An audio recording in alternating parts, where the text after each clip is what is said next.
दोस्तों, Iran Israel war से related एक बहुत ही इंपॉर्टेंट और कंसर्निंग अपडेट निकलकर सामने आ रही है। जैसा कि आप स्क्रीन पर देख सकते हो, रूटर्स के साथ-साथ और भी कई इंटरनेशनल न्यूज़ आउटलेट्स के अकॉर्डिंग यूके ने यूएसए के सपोर्ट में अपनी एक न्यूक्लियर पावर्ड सबमरीन अरेबियन सी के पास स्ट्रेट ऑफ हॉर्मूज वाले रीजन में डिप्लॉय कर दी है। न्यूक्लियर सबमरीन्स को दुनिया में साइलेंट किलर्स कहा जाता है। ये इतनी साइलेंट होती हैं कि इनकी लोकेशन को आइडेंटिफाई या ट्रैक करना एनिमी के लिए ऑलमोस्ट इम्पॉसिबल होता है।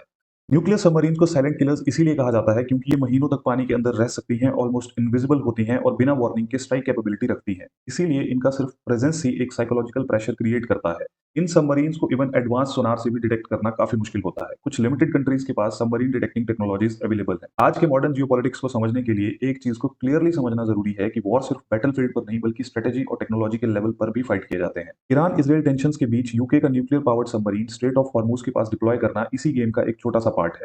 ये कोई डायरेक्ट वॉर अनाउंसमेंट नहीं बल्कि एक स्ट्रॉन्ग स्ट्रेटेजिक सिग्नल है जिससे क्लियरली विजिबल है कि सिचुएशन काफी सीरियस हो चुकी है।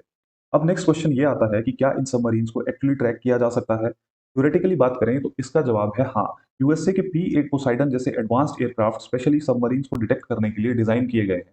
ये समंदर में सोनोबॉयज ड्रॉप करके अंडर वाटर मूवमेंट्स और साउंड पैटर्न्स को डिटेक्ट करते हैं। लेकिन रियल वर्ल्ड में ये एक परफेक्ट सिस्टम नहीं है क्योंकि मॉडर्न न्यूक्लियर सबमरीन्स इतनी साइलेंट होती हैं कि उन्हें ट्रैक करना एक्सट्रीमली डिफिकल्ट हो जाता है। इसी वजह से डिटेक्शन सिस्टम्स और स्टेल्थ टेक्नोलॉजी के बीच एक constant hide and seek game चलता रहता है। अगर कैपेबिलिटी वाइज बात करें तो हर कंट्री के पास ये कैपेबिलिटी अवेलेबल नहीं है। सिर्फ कुछ पावरफुल नेशंस जैसे यूएसए, यूके, इंडिया, ऑस्ट्रेलिया और जापान ही इस लेवल की सबमरीन ट्रैकिंग टेक्नोलॉजी ऑपरेट करते हैं, जबकि चाइना और रशिया अभी भी अपनी अपनी कैपेबिलिटीज रैपिडली डेवलप करने की कोशिश कर रहे हैं। मतलब क्लियर है कि ये एक एलीट क्लब है जहां पे सिर्फ उन्हीं कंट्रीज को एंट्री मिलती है जो समंदर के नीचे छुपे हुए थ्रेट्स को ट्रैक कर सकते हैं। इस पूरी सिचुएशन का बिगर पिक्चर ये है कि आज का वॉर सिनेरियो कंप्लीटली विजिबल नहीं होता, वो प्लानिंग, पोजिशनिंग और प्रेशर का गेम बन चुका है।